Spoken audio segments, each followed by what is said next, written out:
ተናስተልኝ የፈንታሌ ሚዲያ ቤተሰቦች በዛሬ ዝግጅታችን ወቅታዊና በጂኦ ፖለቲካው ዓለም ውስጥ ያሉትን ዋና ዋና ፍጥጫዎች የሚዳስሱ ናቸው። የመጀመሪያው ዝግጅታችን እንግዲህ የአሜሪካ ሴኔት ውሳኔና የሳንደርሰን ተቃውሞን ነግራቸዋለን። በጋዛና በሊባኖስ ሰማይ ስር የሚፈነዱ ቦምቦች የትራምፕን አስተዳደር አረንጓዴ መብራት አግኝተዋል። ይህም በስፋት ነግራቸዋለን። ሌላው የትራምፕና የስታመር ፍጥጫ ገራሚ ነው። እነዚህ ሁለት ሰዎች ሊጫረሱ ብሪቴን ሌላ ቻምበርሊን አትሆንም ሲሉ ትራምፕ ተናግረዋል። ከናዚ ጀርመን ጋር ጉዳዩን አገናኝተውታል። ይህንም እንዳስሰዋለን። ሁለተኛው ዓለም ጦርነት ሊቀሰቀስ ሲል የነበረው የማለሳለስ ፖሊሲ ዛሬ በለንደንና በዋሽንግተን መካከል ፍጥጫ ቀስቅሷል። ትራምፕ የብሪታንያውን ጠቅላይ ሚኒስትር ለምን በታሪካዊ ተሸናፊ መሪ መሰሏቸው የሚሉትን ሰፋ አድርገን እንመለከታለን። ሌላው ምንድነው? የኢራን ጥብቅ መመሪያ ወርዷል ወደ ሰማይ። አንድም ወራሪ አሉ በህይወት መመለስ የለበት። በደቡባዊ ኢስፋን የአሜሪካ C-130 አውሮፕላን ተመቶ መውደቁን የጦርነት መልኩን ቀይሮታል ነው የሚሉት። ኢራን የሞት ትዕዛዝ ያስተላለፈችው ለማን ነው? የጀነራል መስዑድ መስዋዕትነትና የአሜሪካ ሚስጥራዊ ተልእኮ ምን ነበር? ይሄ ጀነራሎቹ መግለጫ ሰጥተውበታል። ሌላው ሆርሙዝ የኢራን የኒኩለር አማራጭ አሜሪካ ስትራቴጂካዊ ውድቀት ገጥሟታል ይላል። ማን ነው ይህን የሚለው? ራም ኤማኑኤል ናቸው፣ የቀድሞ የኦባማ ቺፍ ኦፍ ስታፍ። ኢራን ዓለምን የምታንበረክክበት ሌላ የኒኩለር አማራጭ አወጣች ይላሉ እሳቸው። የሚገርም ነው።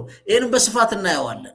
ጆን ኬሪም አሉ ሲኒየር ዲፕሎማቱ 2018 ዶናልድ ትራምፕ ቀደው የጣሉትን የኢራን የኒኩለር ስምምነትን ያረቀቁ ብዙ ዋጋ የከፈሉ ናቸው። ምንድን ነው ይሉት?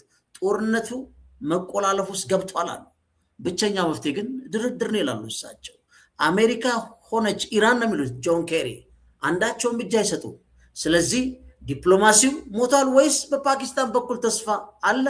የጆን ኬሪ ስጋትና የአውሮፓን ፕላን ቢስ ምን ይላል? ይሄን አብረን እናያለን። የዛሬ ፕሮግራማችን አሪፍ ነው፣ ተከታተሉን። ቻናላችን ላይክ፣ ሰብስክራይብ ማድረጋችሁን አዘን። What we're going to do tomorrow is bring forth two resolutions which basically say, I think, what the American people want Congress to do. And that is, we cannot continue to fund the extremist government of Netanyahu, who has been waging an all-out war, genocidal war in Gaza, who started the war in Iran, who is violating all kinds of international law in the West Bank, killing Palestinians there, knocking down homes, and is now at war in an expansionist war in Lebanon, which, as you mentioned a moment ago, has not only killed thousands of people, it has displaced over 1 million people, and Israel now occupies something like 14% of the territory of Lebanon. And the American people are saying, is this really what we should continue spending billions of dollars on when we have so many problems at home? And I hope that tomorrow we get a good vote on those resolutions. በነገራችን ላይ ማንም ያዳመጣችሁ የለም። ሴናተር ሳንደርሰን ይህ ዜና በአሜሪካ የፖለቲካ መድረክና በመካከለኛው ምስራቅ ይህ ዜና ይህ የተላለፈው ውሳኔ ሴናተር ሳንደርሰንን ያዳመጣቸው የለም። የተላለፈው ውሳኔ ግን በአሜሪካ የፖለቲካ መድረክና በመካከለኛው ምስራቅ ግጭት ላይ ትልቅ አንድምታ ያለው ክስተት ነው።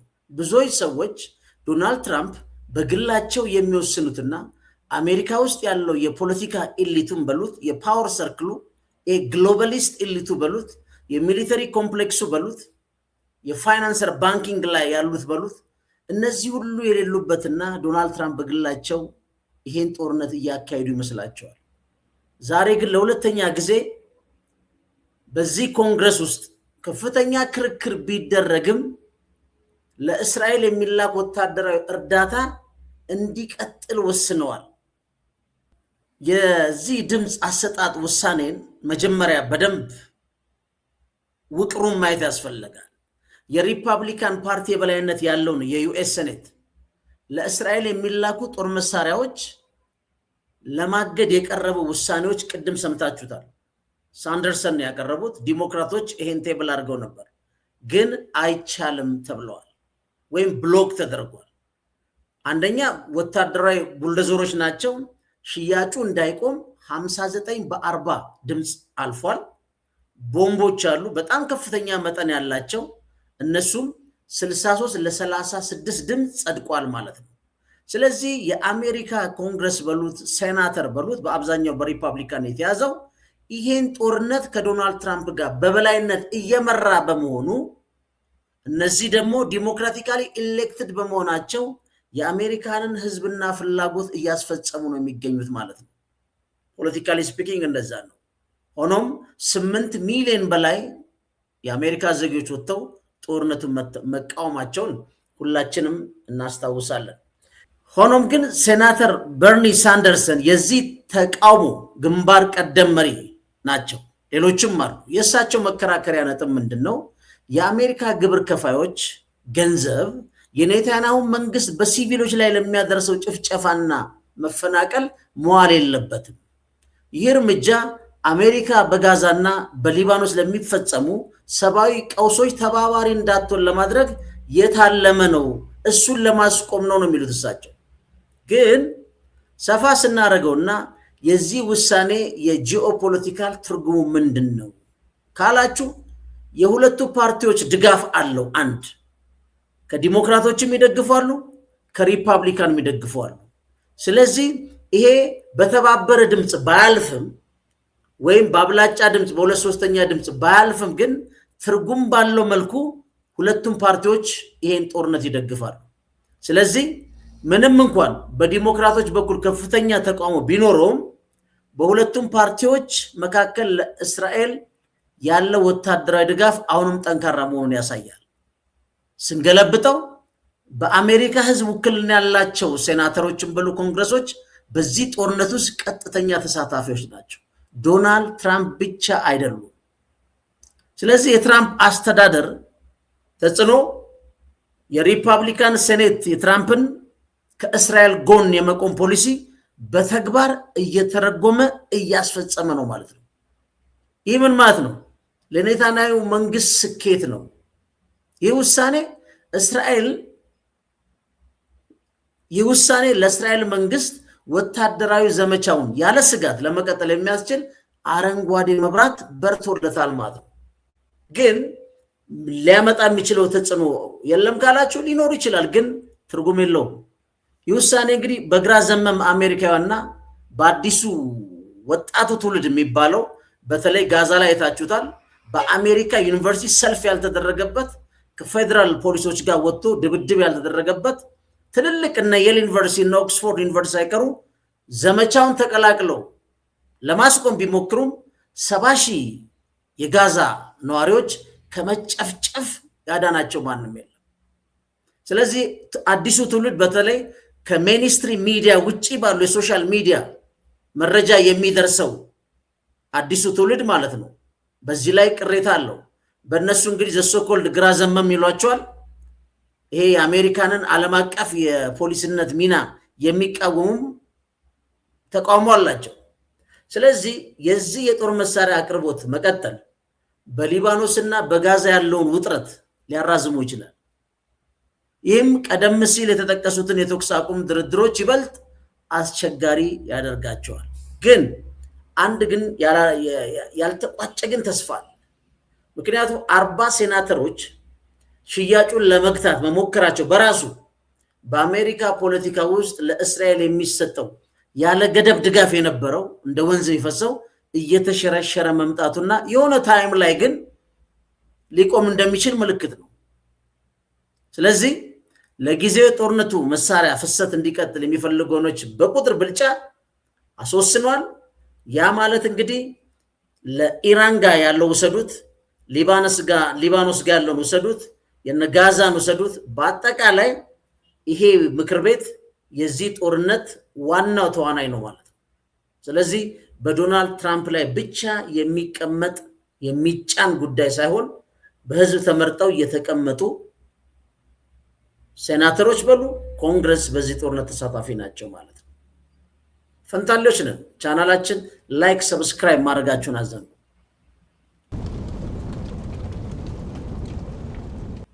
እዚህ ላይ ነው በጣም አስደንጋጭ ነገር ነው ያለው። አስደንጋጭ ነገር ነው ያለው ስላችሁ ምንድነው? ምን ያህል የአውሮፓ ሀገሮች አይታችኋል የኢራንን ጦርነት እንዴት ሲቃወሙ እንደነበር። ግን በአሜሪካና በእንግሊዝ ያለው ግንኙነት በጣም ስፔሻል ሪሌሽንሺፕ እየተባለ የሚገለጸው አደጋ ላይ ወድቋል። አደጋ ላይ መውደቅ ብቻ አይደለም። የእንግሊዙን ጠቅላይ ሚኒስትር ዶናልድ ትራምፕ ከማጋን ያመሳሰሉት ከየትኛው ጦርነት ጋር ነው የወሰዱት የሚሉት ላይ ከማቅረቢያ በፊት ዶናልድ ትራምፕ የሚሉትን ብቻ አዳምጡ። ይሄን የተናገሩት የት ነው? አሜሪካ ባለፈው የ250ኛ ዓመቷን ምስረታን ስታከብር እዛ ላይ እንግዲህ እንቁላል መጠቅለል የሚባል በዓል አላቸው። በዛ ላይ በቀረበ ዝግጅት ላይ የተናገሩትን አዳምጡት። በጣም የሚገርም ነው። አውሮፓዎች በምን ያህል ጫና ውስጥ እንዳሉ በተለይ እንግሊዞች በተለይ ስታመር እየተከታተሉ እያደኑ እያጠቁት ነው። አብረን አዳምጥና ኮንቴክስቱን አውዱ ምንድነው የሚለውን አብረን ሰማለን። Have you spoken to Keir Starmer also? Do you believe the UK could resurrect like Jesus this Easter weekend? Well, that's what they need. They have a long way to go. The UK has a long way to go. We don't want another Neville Chamberlain. Do we agree? We don't want Neville Chamberlain. በጣም የሚገርም ነው። ሰምታችኋል። ምንድነው የአሜሪካው ፕሬዝዳንት ዶናልድ ትራምፕ የብሪታንያ ጠቅላይ ሚኒስትር ኪር ስታመር ከኢራን ጋር በተያያዘ የዲፕሎማሲ አቋም በከፍተኛ ሁኔታ መተቸት ብቻ አይደለም። ምንድነው ያሉት? ዩናይትድ ኪንግደም ገና ብዙ የሚቀራት ነገር አለ። ትራምፕ ስታመርን ከሁለተኛው የዓለም ጦርነት ዋዜማ የብሪታንያ መሪ ከነበሩት ከኔቭል ቻምበርሌን ጋር በማነጻጸር አስቀምጠዋቸዋል። ዳግም አሉ እሳቸው ዩናይትድ ኪንግደም ገና ብዙ ይቀራታል። የዚህ ንግግር ትርጉምና አንድምታው በጣም ከባድ ነው። የኔቭል የሚታወቁት የአፒዝመንት ፖሊሲ ወይም የማለስለስ ፖሊሲ ትችት ተጋላጭ ናቸው። በታሪክ የሚታወቁት ናዚ ጀርመን በንግግርና በማለሳለስ ለመግታት ባደረጉት ጥረት ሲሆን ይህም ውሎ አድሮ ለጦርነት መስፋፋት ምክንያት እንደሆነ ብዙ የታሪክ ጸሐፊዎች ያጣቅሱታል። ትራምፕም ስታመርን ከሳቸው ጋር በማነጻጸር ብሪታንያ ለኢራን እጅ እየሰጠች ነው የሚል መልእክት ለማስተላለፍ ነው የሞከሩት። በጣም አደገኛ ንጽጽር ነው በነገራችን ላይ እያደረጉ ያሉት። አሁን ትራምፕ ከፊት ለፊታቸው የገጠማቸው ምንድነው? የአገሮች መከፋፈል። በተለይ የአውሮፓ ማህበረሰብና መንግስት ይሄን የእርሶን ዓለም አቀፍ ሕግ የጣሰ ጦርነት አልተባበርም በማለታቸውና እሳቸው ደግሞ ማክሲመም ፕሬሸር በሚሉት እና ወታደራዊ እርምጃን መርጠው በገቡበት ጉዳይ ላይ ስታመርና አውሮፓዎቹ ግን ለድርድር ቅድሚያ መስጠታቸው በሁለቱ ሀገራት መካከል ያለውን ስትራቴጂካዊ ልዩነት አጉልቶ ያሳያል።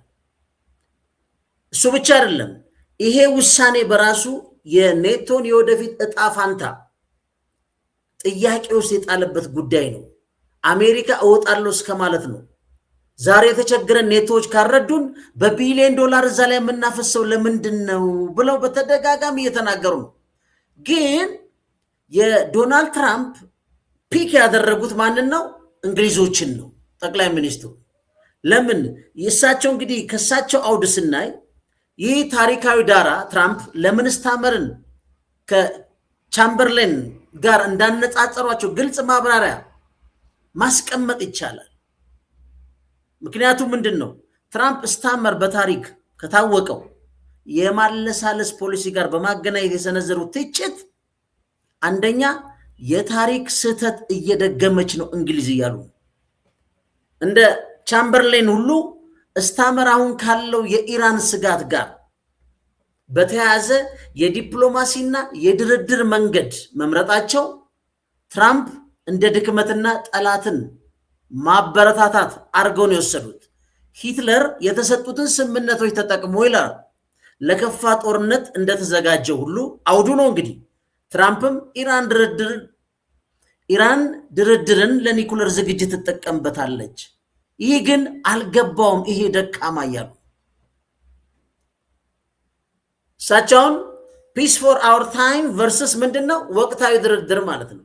ቻምበርሌን ከሙኒክ ስምምነት በኋላ የዘመናችን ሰላም ፒስ ፎር አወር ታይም ብሎ በማለት ወረቀት እያወዛወዘ ለንደን እንደገቡት ሁሉ አሁንም በኢስላም አባድ የሚደረገው ድርድር የውሸት ሰላም ይዞ እንዳይመጣ ትራምፕ ስጋት አለኝ። ስለዚህ በማክሲመም ፕሬሸር በጦርነት በማንበርከክ እንደ ቻምበርሌን በመለሳለስ ሂትለርን ልብ ልብ እንደሰጠ ሁሉ ኢራንን ልብ ልብ መስጠት የለንም ብንም አናቷን ማለት አለብን እያሉ ነሳቸው። ኖ ከዓለም አቀፍ ሕግ አንጻር ከኢንተርናሽናል ሎ አንጻር ከሶቨርኒቲ አንጻር ዘለው ገብተው እኛ በማናቀው ከእርሶ ጎን ግን አንቆምም ብለዋል አውሮፓዎቹ። ስለዚህ አሁን ምንድነው የጥንካሬ እጥረትና ደካማ የሚያስብላቸው እንግሊዞችን ወይ ጠቅላይ ሚኒስትሮችን ካላችሁ ከዚህ ታሪካዊ መረጃ እንደሚያመለክተው ሂትለር የምዕራባውያን መሪዎች እንደ ደካማ ይቆጥራቸው ነበር። ትራምፕም በተመሳሳይ ስታመር ከኢራን ጋር ለማለሳለስ መሞከራቸው ኢራን ይበልጥ ደፋር እንድትሆንና በሆርሙዝ ወሽመጥ ላይ ያላት እገዳ እንድታጠብቅ ያደርጋታል ብለው በጣም ይፈራሉ። ዶናልድ ትራምፕ ይከራከራሉ። ግን እንግሊዝን ነው ፒክ አድርገው ያወጧት። ሂትለር ይላሉ ታሪኩ አውዱን ወሳቸው አይደለም። ቃሉን አጥፎ ቼኮስሎቫኪያን እንደወረረው ሁሉ ትራምፕም ኢራን የገባችውን ማንኛውም ስምምነቶች በመጣስ ቀጠናዊ ጥቃቷ እንደምትቀጥል ያስጠነቅቃል ዶናልድ ትራምፕ።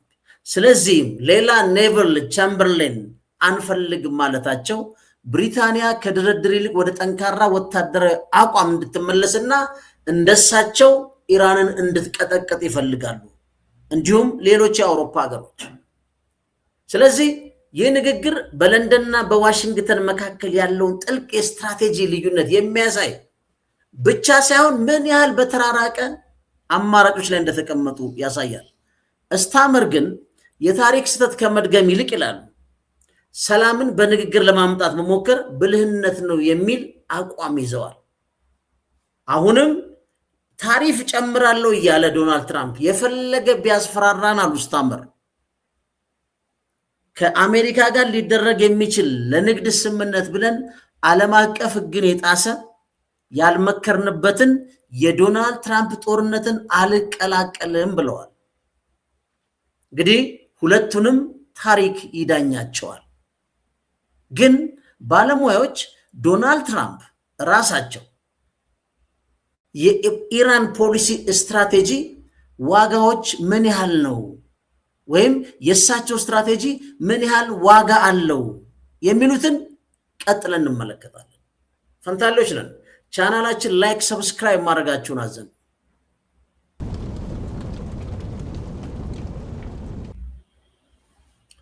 አሁን ብዙ ባለሙያዎች እየተናገሩ ያሉት የትራምፕ የኢራን ፖሊሲና ስትራቴጂ ዋጋው ስንት ነው ትክክለኛ ዋጋው ብለው ይናገራሉ። አሁን ከስታመር ጋር ነው እያያዝን የመጣ ነው፣ ከአውሮፓዎች ጋር ነው እያያዝን ያመጣ ነው። በእርግጥ ዶናልድ ትራምፕ በሚሉት ደረጃ በሚናገሩት ደረጃ ስትራቴጂያቸው ሲመዘን ዋጋው ምን ያህል ነው? አንደኛ ዶናልድ ትራምፕ የኢራንን ጉዳይ ይፈታለሁ ብለው በፍጥነት ቃል ቢገቡ ይልቁንም ሁኔታ ወደ አስከፊ ኦልሞስት ቅዠቱ ተቀይሯል። አሜሪካን ግብር ከፋዮችም 30 ቢሊዮን ዶላር ወጪ እስካሁን አውጥተዋል። አንድ ከገንዘብ አኳያ። ሁለተኛ የሆርሙዝ ስትሬትን ስንመለከተው ቀደም ሲል ክርክር ቢኖርበትም ክፍት የነበረው የባህር መስመር አሁን ወደ ቀጠና ግጭት ተቀይሯል። አሜሪካ ማሸነፍ በማትችልበት የኃይል ፍጥጫ ውስጥ ተዘፍቃለች። አንዱ ሌላው የኒኩለር ስምምነት መፍረስን፣ ይሄ በጣም ቁልፍ ጉዳይ ነው። በነገራችን ላይ ትራምፕ ስምምነቱን በማፍረሳቸው ጆን ኬሪ የደከሙበትን እነ ኦባማ የደከሙበትን 2018 ላይ ቀደው የጣሉት ወረቀትና አሁን ደግሞ መተው ከዓለም አቀፍ ሕግ ውጪ ኢራንን የቀጠቀጡበት መንገድ ምን ዓለም እንድትገነዘብ አደረገ ብለው ነው ባለሙያዎች የሚናገሩት። ለምን? ብቸኛው አስተማማኝ መከላከያ የኒኩለር ቦምብ መሆኑን ዓለም አረጋግጧል። አሁን ኤኒ ሄጂሞኒክ ፓወር ኤኒ ፕሪዳተር ሄጂሞኒክ ፓወር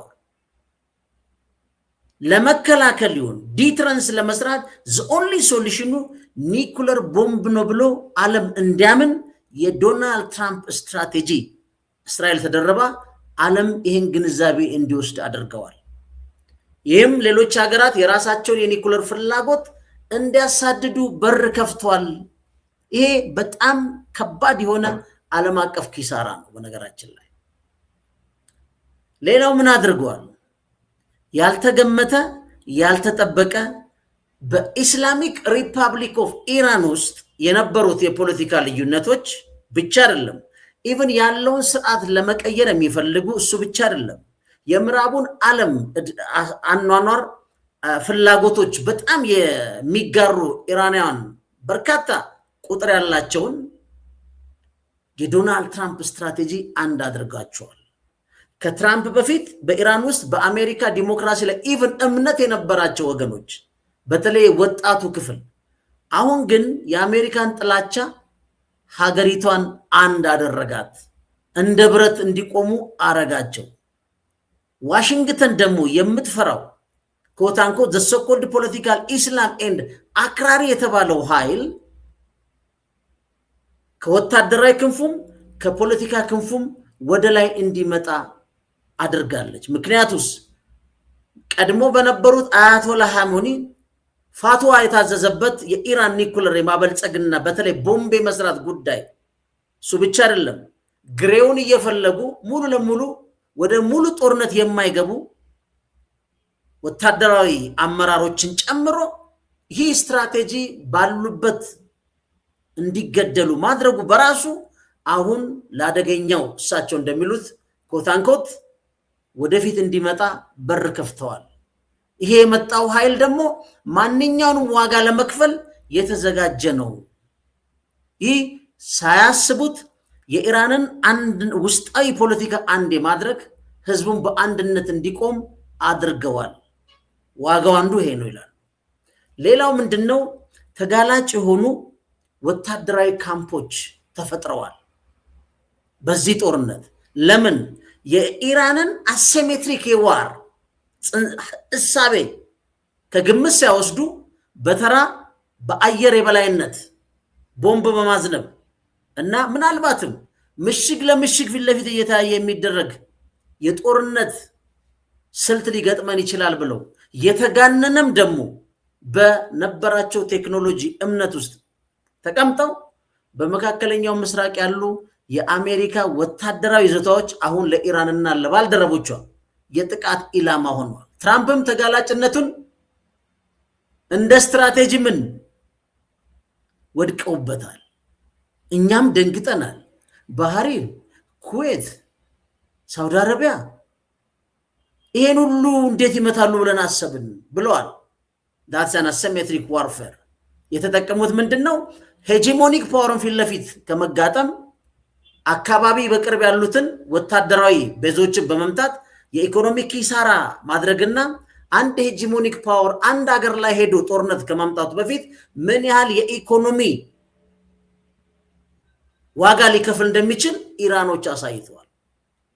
ሌላው ምንድነው? ከባዱ ቁልፍ ደግሞ ዋጋው የዚህ ስትራቴጂ አጋሮችን መበተን። 80 ዓመት ሙሉ the so-called liberal value ይዘው አብረው ዓለምን ያቀኑ በአንድ አስተሳሰብ ግሎባላይዝድ የሆነ እሳቤና ኢኮኖሚ የገነቡት ሀገሮች በተለይ ኔቶ የሰሜን አትላንቲክ ቃል ኪዳን ድርጅትን በትነውታል።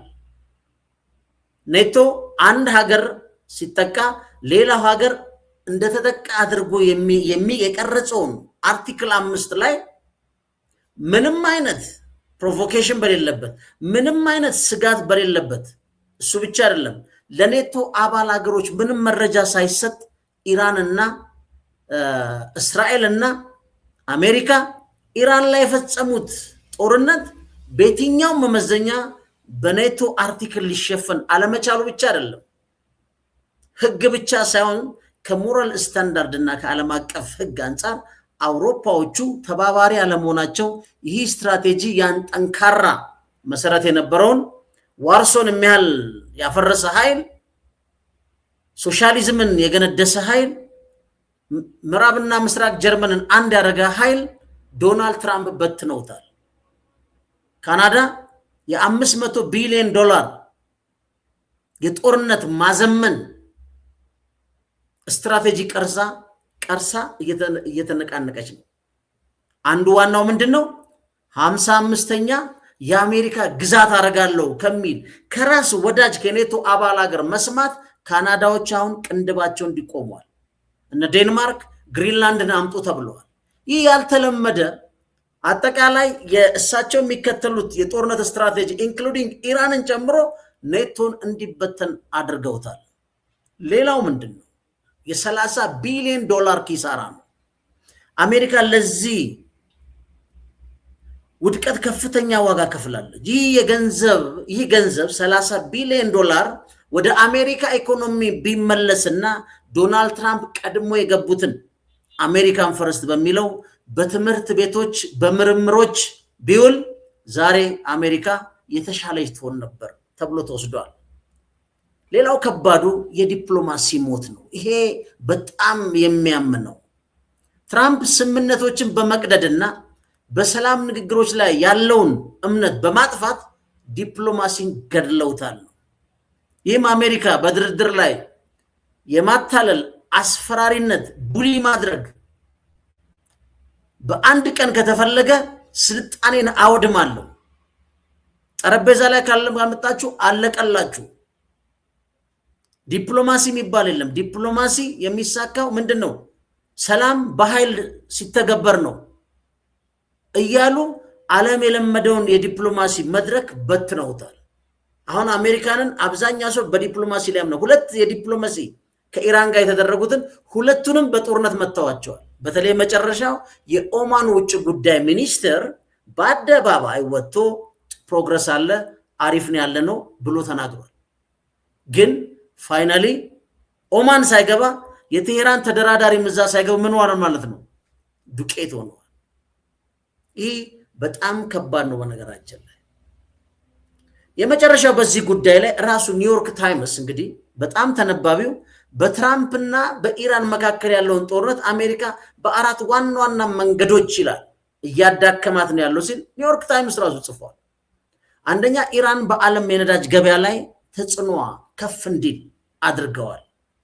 ምንም እንኳን አለ አሜሪካ የባህር ላይ እገዳ ብትጥልም ኢራን በተለያዩ ብልሃቶች ለምሳሌ ቻይና መርከቦችን በመጠቀም ነዳጇን ለገበያ ማቅረብ ቀጥላለች። ይህ ደግሞ ቴህራንን በማዕቀብ ውስጥ ሆናም በዓለም የነዳጅ አቅርቦትና ዋጋ ላይ ቁጥጥር እንዲኖራት ፈቅደዋል። ሌላ ምድር ውድ የሆኑ የአሜሪካ የጦር መሳሪያዎች ክምችት መመናመን ገጥሞናል ይላል ኒውዮርክ ታይምስ። በመካከለኛው ምስራቅ ለሚደረገው ወታደራዊ እንቅስቃሴና ለተለያዩ ግንባሮች የሚቀርቡ ዘመናዊ የጦር መሳሪያዎች የአሜሪካን ክምችት እያመነመኑት ነው። ይህ ደግሞ አሜሪካ በሌሎች ቀውሶች ቀጠናዎች ለምሳሌ ከቻይና ጋር ለምሳሌ በታይዋን ጋር ፍጥጫና ጦርነት ውስጥ ብትገባ ከየት ይመጣሉ? ሊኖራት የሚገባው ዝግጁነት ይቀንሳል። ይሄ የኒውዮርክ ታይምስ ዘገባ ነው። ሌላ ቅድም ያልኳችሁ ነው ከሀገራት ጋር ያለው ግንኙነት መሻከር ይላል። ትራምፕ በኢራን ጉዳይ አጋሮቻቸውን አብረዋቸው እንዲሰለፉ የሚያደርጉት ግፊት ለምሳሌ በእንግሊዝ የተደረገው የንግድ ማስፈራሪያ ይላል ኒውዮርክ ታይምስ በታሪካዊ ወዳጆች መካከል መጠራጠርን ፈጥሯል። አውሮፓውያን አሜሪካንን በማይተነበይ ወይም አንፕሬዲክተብል በሆነ ምክንያት በመተው የራሳቸውን ፕላን ቢ እስከ መድፈር እስከ ማዘጋጀት ርቀት ሄደዋል ይላል። ቁልፉ ስለሌላው አራተኛ ብሎ እሱ ያስቀመጠው የአሜሪካ የሞራል የበላይነት መሸርሸር። በነገራችን ላይ ይሄ በጣም የሚገርም ፖይንት ነው። እንደ ከፍተኛ ወታደራዊ መሪዎችን መግደል ያሉ የግድያ ፖሊሲዎች እና ዓለም አቀፍ ስምምነቶች በድንገት ማፍረስ 2018 ላይ ቀደው እንደጣሉት አሜሪካ ለዓለም አቀፍ ሕግጋት ያላትን ክብር ጥያቄ ውስጥ ከቶታል። ይህም ዋሽንግተን በዓለም መድረክ የነበራት የፍትሃዊነትና የዲሞክራሲ መሪነትን ሚናዋን እያዳከመ እየሟሸሸ እየጠፋ ያለ ነው ይላል። ይሄ በጣም ከባድ ነው። በነገራችን ላይ በአንድ ሀገር ያለን ወታደር ጀነራል እያሳደዱ መግደል ይሄ በተባበሩት መንግስታትም አይፈቀድም በነገራችን ላይ ኢቭን የጀነራል ሱሌማኒ ኢራቅ አውሮፕላን ላይ ማረፊያ ላይ ዶናልድ ትራምፕ በሰጡት ትዕዛዝ ሲገደል ዓለም ወደ ምን እንደተቀየረች ያስታውቃል አሁን ግን በአንድ ሀገር ላይ ያለ ፖለቲከኛ የሚሆን ጦር ሰራዊት አገሩ ላይ ቁጭ ብሎ ሌጂቲሜት ታርጌት አድርጎ መግደል ግን አዲሱ የጦርነት መመሪያ ሆኗል ይሄ ግን ዋጋው ከባድ ነው የሚሆነው ሌሎችም እድል ካገኙ አሜሪካን ውስጥ ላሉትም መሪዎች ተመሳሳይ እርምጃ ሊወስዱ እሱ ብቻ አይደለም በሌላ ሀገር ባሉትም ላይ ሊወስዱ ይችላሉ ማለት ምክንያቱም አሜሪካ ይሄን ሌጂቲሜት አድርገዋለች ቅቡል የሆነ ወታደራዊ ሳይንስና እርምጃ አድርገዋለች ለዓለም አስተዋውቀዋለች ከሷ ፊት እስራኤል ማስተዋወቋ የአደባባይ ሚስጥር ነው ስለዚህ የዶናልድ ትራምፕ ስትራቴጂ ዋጋዎች ይሄን ናቸው እነስታመር በጣም ስፔሻል ሪሌሽንሺፕ አላቸው የሚባሉት ደንግጠው የሸሹት ከነዚህ ነጥቦች ሊሆን ይችላል ፈንታለው ይችላል ቻናላችን ላይክ ሰብስክራይብ ማድረጋችሁን አዘንጉ ዛሬ ላይ ለምሳሌ ሚያዝያ 8 2018 ዓመተ ምህረት ወይም አፕሪል 16 ላይ ከኢራን ጦር ቃል አቀባይ ብርጋዴር ጀነራል መሐመድ አክራሚ የአገሪቷ ወቅታዊ ወታደራዊ አቋም አስመልክቶ የተሰጠ መግለጫ አለ እንግዲህ ምን ሰማው ስለ ዲፕሎማሲ ነው ስለ መተማመን ነው መግለጫው ደግሞ ሌላ ነገር ነው የሚለው በመግለጫው ላይ እንግዲህ የጦር ኃይሎች ጠቅላይ አዛዡ ሜጀር ጀነራል አሚር ሐታሚ ማንኛውም አይነት ይላሉ የምድር ወረራ ሙከራ ቢደረግ አንድም ወራሪ በህይወት መትረፍ የለበት የሚል ጥብቅ መመሪያ ማስተላለፋቸውን ገልጸዋል ልብ በሉ እሳቸው ማስተላለፋቸው አይደለም የአሜሪካ ጦር ወደ 50,000 ተጠግቷል አሁን ተጨማሪ ጦሮች እዛ እየሄዱ ነው በከፍተኛ መርከቦች እየተከማቹ ነው ሁሌ ግን እንደ ዲተራንስ ከሆነ ችግር የለውም ግን ዶናልድ ትራምፕም እያለቀ ነው ይላሉ አሁን ሐሙስ ዕለት ፓኪስታን ላይ ሁለተኛ ድርድር ያደርጋሉ ይሄ ተስፋ ነው የፓኪስታን መከላከያ ሚኒስትሩ ወይም ኤታ ማጆር ሹሙ የት ገብቷል ኢራን ገብቶ ተወያይቶ የአሜሪካንን መልእክት አድርሷል እሱም ጥሩ ነው ዶናልድ ትራምፕም ከኒኩለሩ በቀር ሌላው ላይ ተስማምተናል ተብሏል አሁን ለምንድነው የምድር ወረራ በሚል መግለጫ የተሰጠው ይህ መግለጫ እንግዲህ የወጣው በቅርቡ በደቡብ ኢስፋን የተካሄደው የአሜሪካ የሰርጎ ገብነት ሙከራና ያጋጠሙ ጉዳቶችን አስመልክቶ ምን በዛ ሽፋን የተሰጠ መግለጫ ነው ይሄ ጀነራል የሚሰጠው መግለጫ አሁን እነሱ የሚሉት የኢስፋን የሰርጎ ገብነት ሙከራና የብርጋዴር ጀነራል ዘርኢ ሰማዕትነትን በተመለከተ ነው የሚያገናኙት ቃል አቀባዩ እንደገለጹት ምን እንደሚሉት መጋቢት 27 ቀን 2018 አሜሪካ በደቡብ ኢስፋን በሚገኝ አንድ የተተወ የአውሮፕላን ማረፊያ በኩል የሰርጎ ገብነት ሙከራ አድርጋ ነበር ይላል ልብ በሉ የኢራን የጦር ምድር ኃይል የአየር መከላከያ ኮሌጅ አዛዥና ፕሮፌሰር የነበሩት ብርጋዴር ጀነራል መስዑድ ዘርኢ ጥቃቱን በተሰማ ወቅት ወዲያው ወደ ስፍራው በመንቀሳቀስ የኢራንን ኃይል መርተዋል ይላል የአሜሪካ C-130 መመታት ታስታውሳላችሁ አውሮፕላኖቹ ጀነራል መስዑድ እና ጓደኞቻቸው በትከሻ በሚተኮስ ሚሳኤል ሾልደር ፋየርድ ሚሳኤል በመጠቀም የአሜሪካንን C-130 የጭነት አውሮፕላን መምታት ችሏል ይህ እርምጃ አሜሪካውያን ተልኳቸውን አቋርጠው ከአካባቢው እንዲሸሹ አስገድዷቸዋል የተከፈለው መስዋዕትነት በዚህ ኦፕሬሽን ወቅት ጀነራል መስዑድ ጨምሮ 4 የኢራን ወታደራዊ መኮንኖች በደረሰባቸው የአየር ጥቃት ሰማዕት ሆነው አልፏል ይላል ጀነራል ስለዚህ ይላል የሜጀር ጀነራል ሐታሚ ጥብቅ መመሪያ ተብሎ ቃል አቀባዩ ያስተላልፈው ምንድነው የማያዳግም እርምጃ ይወሰዳል በማንኛውም ሁኔታ ይላል የኢራን ድንበር ጥሶ የሚገባ የምድር ኃይል ካለ አንድም አጥቂ በህይወት መመለስ የለበትም የሚል ግልጽ ትዕዛዝ ሰጥተዋል ከፍተኛ ንቃት ዝግጁነት ልክ እስራኤል ሃይ አለርት ብላ እንዳዘዘችው የኢራን ጦር አሁን ያለው ሁኔታ ከጦርነት የማይለይ ያለው ዋር ታይም ኮንዲሽን በማለት የገለጹን በከተሞች የሚደረግ ባህላዊ ወታደራዊ ሰልፎች ተሰርዘው ኃይሉ በሙሉ ዝግጅቱን ላይ እንዲቆም አዝዣለሁ ነው የሚሉት። አዛዦች የጠላትን እንቅስቃሴ በጥብቅ ጥርጣሬና በከፍተኛ ጥንቃቄ እንዲከታተሉ ታዘዋል። ኢኩቫለንት እስራኤል ውስጥ ያለ የአሜሪካ ወታደሮች ላይ አለ። ሃይ አለርት ላይ ናቸው ሁሉም ያሉት።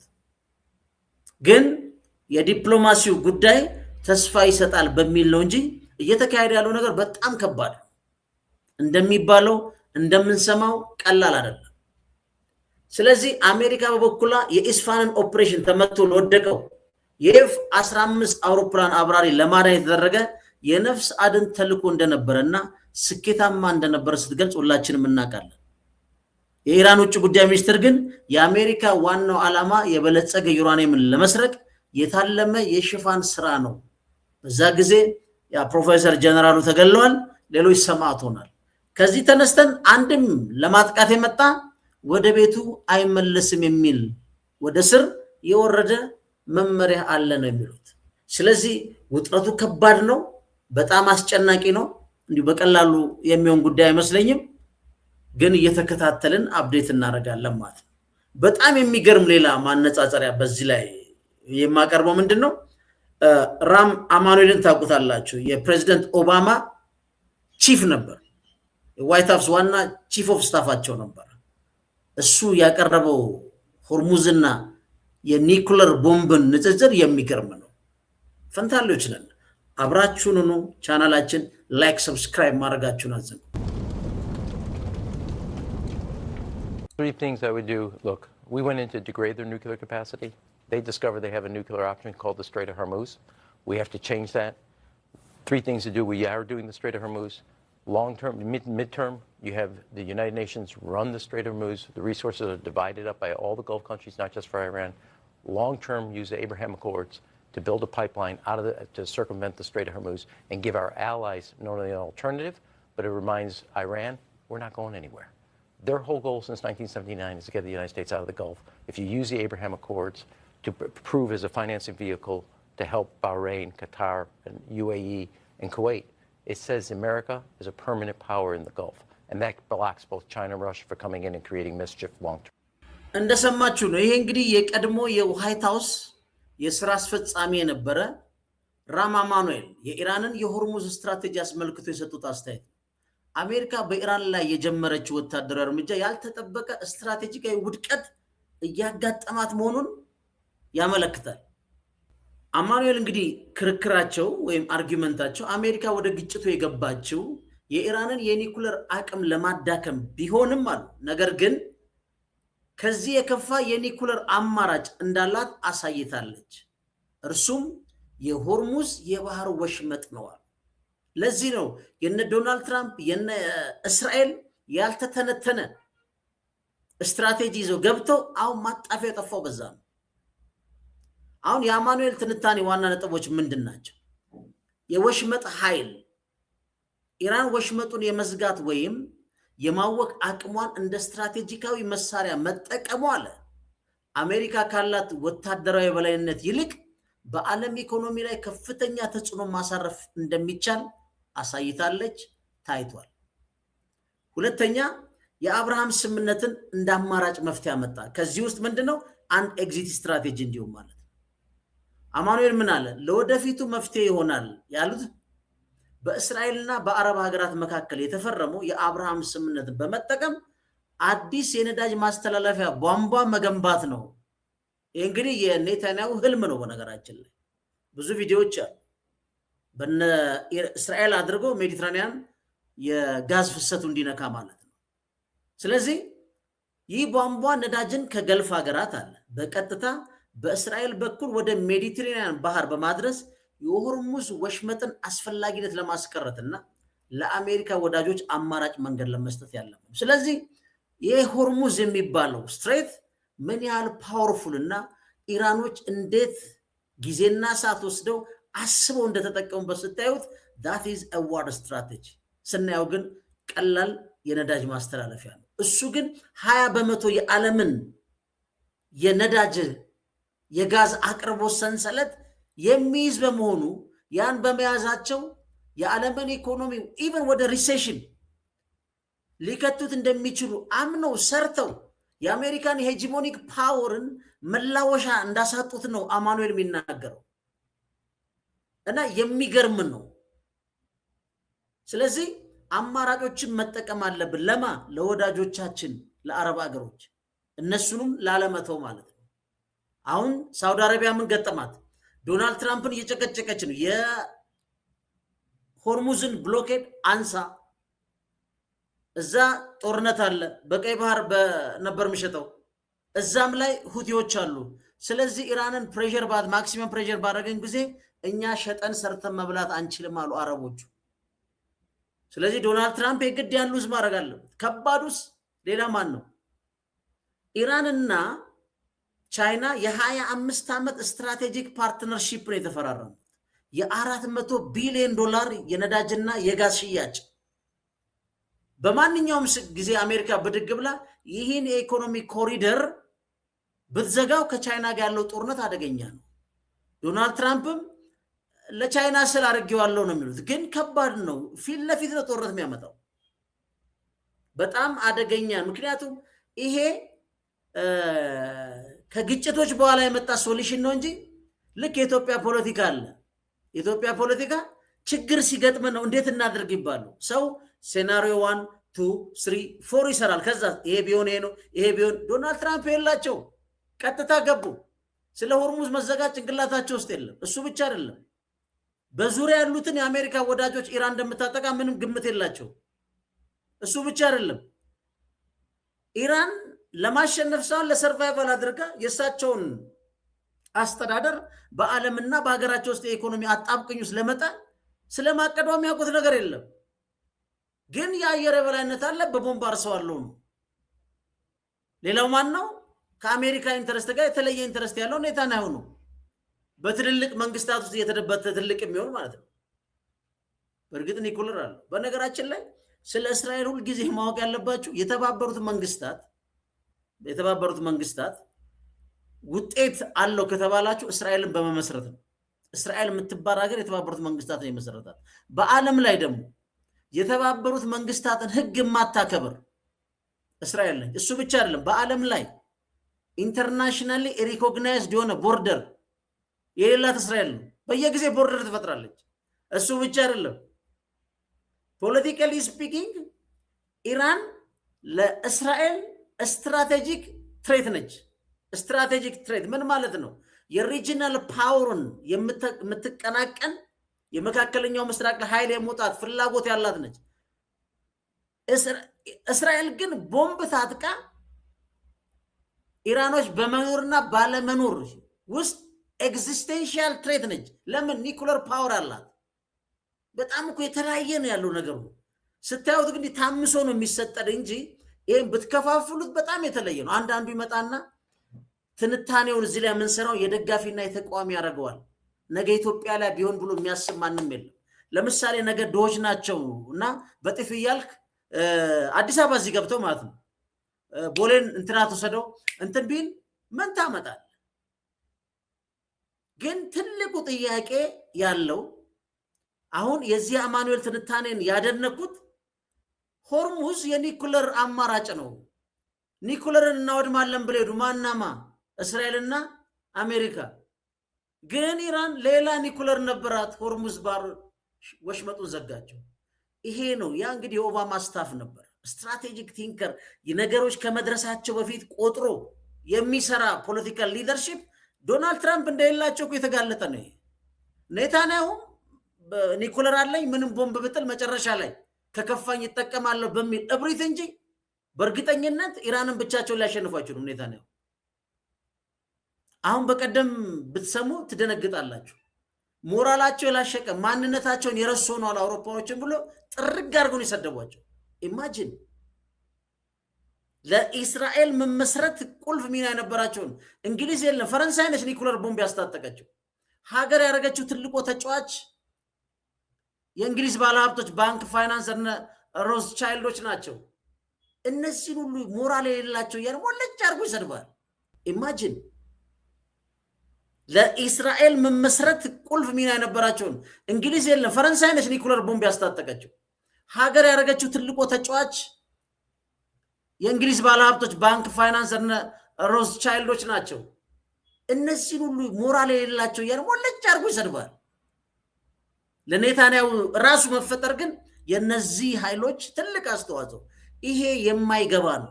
ሁሉ ጊዜ እንደምላችሁ እስራኤል ልጆች አሏት ከዓለም ጋር በሰላም ይኖሩ። እኔ ብዙ ዶክመንተሪዎቻቸውን አይቻለሁ፣ የተወሰኑ ጽሁፎችም አይቻለሁ። በሰላም መኖር እንደሚቻል የሚያምኑ የዓለም አቀፍ ሕግ የሚያከብሩ የዓለም አቀፍ ቦርደር የሚያከብሩ የሌሎችን መኖር የሚቀበሉ ለፍልስጤሞች የመኖር ሳይሆን የመሞት ሳይሆን የመኖር ተስፋ ሰተናቸው በሰላም መኖር የሚሉ በርካታ አሉ። ግን ይሄን የሊኩዊድ ፓርቲና ይሄ በጣም ኮንሰርቫቲቭ የሆነ ፋይናንስ ሚኒስትሩን የመሳሰሉ ቀኝ ዘመሞች የተጋቡበት ፖለቲካል ሊደርሺፕ ግን ለእስራኤል ዕዳ ነው፣ ለዓለም ዕዳ ነው፣ ለማናችንም ዕዳ ነው። that is a political leadership ስርዓቱን ነው እያወራው ያለሁት። እስራኤል የመኖር መብቷ ማንም ሁሌ የምላችሁ ነገር አለ። እስራኤል ማጥፋት አይቻልም። ይሄ ኔታንያሁ የዋቴ ወሬ ነው። ድቤ የለም አጉል ድቤ ራሷን በሚሊተሪ ማዘምናለች። በቴክኖሎጂ በትምህርት በእውቀት ብትሉ ኦልሞስት ከ20 እስከ 25 የዓለም ኖቤል ፕራይዝ የበሉት የእስራኤል ልጆች ናቸው። ምንም የጎደላቸው ግን እንደዚህ አይነት አደገኛ የፖለቲካ እብደት ውስጥ የገቡ በሌላ መኖር ላይ የሚረማመዱ አደገኛ ኃይሎች ናቸው። እስራኤልንም ዓለምን እየረበሽ ያሉት ብለን ነው እኛ የምናምነው። ይሄ ደግሞ ለእስራኤልም አይጠቅምም ከሚል ነው። ተመልከቱ፣ በግብዝነት በኃያል ብቻ ገቡ ኢራን ውስጥ። አማኑኤል ያመጣውን ተመልከቱ። የኦባማ ቺፍ ኦፍ ስታፍ የነበሩ ምን አለ? ሌላ ኒኩለር ይዘው ጠበቁናል። ዲስ ፖለቲክስ ልጨምርላችሁ አንድ እዚህ ላይ በደንብ ይሄ ነገር አሁን ለምሳሌ ጆን ኬሪ ያሉ ዲፕሎማሲ ምን እንደሆነ የዓለም የትኛውም ስጋት በዲፕሎማሲ ሊፈታ እንደሚችል የኢራን ኒኩለርን ራሱ በዲፕሎማሲ ከ3% በላይ ኤንሪችመንት ለጤና ለምርምር እንዲሆን አድርገው አስፈርመው ጨርሰው ነው 2018 ላይ ዶናልድ ትራምፕ መጥቶ ቀዶ የጣለው ማለት ነው። ያ ከባድ ነው። እንደነዚህ አይነት ስትሮንግ ዲፕሎማቶችም ነበሩ፣ አሳምነው ቁጭ አድርገው ተወያይተው ማለት ነው። ግን ምን አለ? ዴድሎክ ነው ያለንበት አለ ጆን ኬሪ። እንግዲህ እኔ አይደለሁም ምለው፣ እነዚህ የአሜሪካ ትልልቅ ፖለቲከኞች ናቸው። ወይ ንግግራቸው ከአሜሪካ የውስጥ ፖለቲካ ቅራኔ የወጣ ነው እንዳትሉ፣ እኛም የሚገባን ቋንቋ ነው፣ የምንረዳው ነው። የእነሱ ፖለቲካ ሽኩቻ ይቅርና ግን ትክክለኛ እንደ ፈንታሌ ሚዲያውን ዲፕሎማሲው አውሮፓዎች እንደሚሉት ተቀምጠን እንጨርሰው የሚሉት እናምናለን እኛ። ግን ጆን ኬሪ እንኳን የሚሉትን እንስማ። We'll only resolve this through a negotiation. They're not going to surrender. We're obviously not about to. There's no need for us to, because we have accomplished certain things. But they've got to get to that table, and there's got to be space from President Trump for them to be able to reach an agreement. You probably... አሁን ግን የቀድሞ እንግዲህ የአሜሪካ ውጭ ጉዳይ ሚኒስትር ነው ጆን ኬሪን ማያገል በአሁኑ ወቅት አሉ በአሜሪካና በኢራን መካከል ያለው መጠነ ሰፊ ወታደራዊ ግጭትን አስመልክቶ እንግዲህ የሰጡት አስተያየት ምን አሉ? ሁኔታው ዴድሎክ ላይ ነው አሉ። ስቴልሜት ነው፣ መፋዘዝ ላይ ነው ያለ ነው አሉ። አበቃ። ስለዚህ ምን አሉ ጆን ኬሪ? መሸናነፍ አንዱ ለሌላው ሰሬንድ የሚያደርግበት እድል የለም። እነሱ እጅ አይሰጡም አሉ ኢራኖቹ። እኛም አሜሪካኖች ደግሞ በቅርቡ የምናቆመው ነገር የለም በማለት ግጭቱ ረጅም ጊዜ ሊወስድ እንደሚችልና በኃይል ብቻ የሚቋጭ እንዳልሆነ እንግዲህ ሲኒየር ዲፕሎማት የውጭ ጉዳይ ሚኒስትር የነበሩ ሰው የሚናገሩ ብቸኛው አማራጭ አሉ ኬሪ ምንድነው አሉ? ይሄ ኔጎሽዬሽን ነው የሚፈታው። ኔጎሽዬሽን ኦንሊ። አውሮፓዎች ምን አሉ? ኔጎሽዬሽን ኦንሊ። ቻይና ምን አለች? ኔጎሽዬሽን። ሩሲያ ምን አለች? ኔጎሽዬሽን።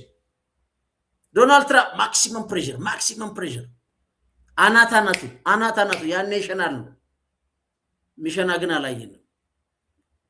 ሁለታችንም ምንታጠፍ አይደለንም አሉ ጆን ኬሪ። ኔጎሽዬሽን ግን ይፈተዋል። እሳቸው ፈታው ሳይተዋል። he's a living example። በህይወት ቆሞ የሚንቀሳቀስ የኢራን ኒኩለር ላይ አሻራ ያለው ነው ጆን ኬሪ። ወታደራዊ እርምጃዎች ሁኔታዎችን ከማባባስ ባለፈ መፍትሄ አያመጣም ሲሉ ተከራክረዋል። የዲፕሎማሲውን አስፈላጊነት ምንድን? የቀድሞ እንግዲህ ሚኒስትር ይህን ያሉት አውሮፓውያኖች፣ ሩሲያ፣ ቻይና የራሳቸው ሽምግልና ጥረት እያደረጉ ባሉበትና በኢስላም አባድ የተደረገውን ድርድር ስደምሩት ሶሉሽኑ ይሄ ብቻ ነው። ግን ይሄ ሶሉሽን አስቡት፣ ሆርሙዝ ላይ ተባለ፣ እኛ እያንዳንዳችን ቤት ችግሩ የለም። አንዳንድ ሰው እዚህ የመጣ የድጋፍና የተቃውሞ እያለ አስተያየት የሚሰጠው ስለምሰማ ነው። እቤት ላይ ችግር የለም። ዘይት ስንት ነው? ጤፎት ተገዝተሃል? አሁን የበሬ ገበያ አይተሃል? የሽንኩርት ገበያ አይተሃል? ዶሮ 3,000 ብር ሲሸጥ አላየ? እነዚህ ሁሉ ስታያቸው ከኢትዮጵያ ችግር ብቻ የሚጋቡ ሳይሆን ዓለም አቀፍ ተጽዕኖ ያላቸው ናቸው። ለዚህ ነው ኢንተርናሽናል ሎ ማክበር፣ የዓለም አቀፍ ሕግ ላይ ይከበር ብሎ መስራት ውለታ አይደለም፣ ለራስ ነው። ለምሳሌ የትግራይና ኃይሎችና የፌዴራል መንግስት ጦርነት ከመጀመራቸው በፊት ስንት ነበረ ዘይት? ሚያቃለ 250 ብር ነበር 5 ሊትር። ከዛ በኋላ ይህን ጦርነት ጨምረው አሁን ደግሞ የኢራኑን ጨምረው ዛሬ ስንት ነው? 2300 400 ገብቶልሃል። እነዚህ ሁሉ ስደምራቸው በስክነት ያጡ ሁሉን ነገር የጦርነት አማራጭ ባረጉና የህዝብን ጥቅም ማስቀደም በማይችሉ የሀገር ውስጥ በለው ዓለም አቀፍ ፖለቲከኞች የተወለደ ችግር ነው። ስለዚህ እያንዳንዱ ነገር ሲነገር የቲፎዞ ጉዳይ አይደለም፣ የራስን ኪስ የሚያንኳኳ ጉዳይ ነው። ናፍጣ ሰልፍ አዲስ አበባ ወጣና፣ የቤንዚን ሰልፍ አዲስ አበባ ወጣና፣ ይሄ እዛ ላይ እያንዳንዱ ከኢትዮጵያ መንግስት ጀምሮ ፖለቲካ ኤሊት ጀምሮ ለዓለም ሰላም ያለው መዋጮ ከሌለ በስተቀር እንደዚህ አይነት ነገር ያጋጥማል። የኢራን ጉዳይ ነው፣ የአሜሪካ ጉዳይ ነው። እኛ ለምን እናወራዋለን? ከኛ ሰፈር ጋር ምን ያገናኘዋል ብለህ ለምን አንተው? ፖለቲካ እንደዛ ነው። አንዷ ቦታ ያለችው ይሄ ዓለም በጣም የተያዘ ነው። በዛ ጽንሰ ሐሳብ ውስጥ ማየት መረዳት ነው። ግማሹ ከሃይማኖት ጋር ሲያጋጭታ ያለ፣ ግማሹ የክፉና የደግ ጨዋታ ሲነግር ትሰማለህ፣ ግማሹ ወስዶ የደጋፊና የተቃዋሚ ሲያከተል አይደለም። በዓለም አቀፍ ሕግ ላይ የሚደራደር ሰው ምንም በዚህ ምድር ላይ ሲመጣበት መቀበል ነው ያለበት። the only minimum requirement ምንድን ነው? ሶቨርኒቲ ነው። የአንድን ሀገር ሉዓላዊነት አንድ ቦታ ተጥሶ ካየ ነገ አንተንም በርግዶ ይገባሉ። ማንህና ነው? እነዚህን ጡንቸኞች ለማቆም የዓለም አቀፍ ሕግን መሰረት ያደረጉ እርምጃዎች እያንዳንዱ ዜጋ በራሱ በመንግስቱ ላይ፣ ያ መንግስት ደግሞ በተባበሩት መንግስታት እንዲያረግን ነው ዓለም ይጠበቀው እንጂ ይሄ ኢራንና የአሜሪካ ጉዳይ አይደለም። ሲምፕል ቅርብ ካለው ሱፐርማርኬት ምን ፈንታሎች ነን። ቻናላችን ላይክ፣ ሰብስክራይብ ማድረጋችሁን አዘንጉ። ወደ በኋላ መለስ እንላለን።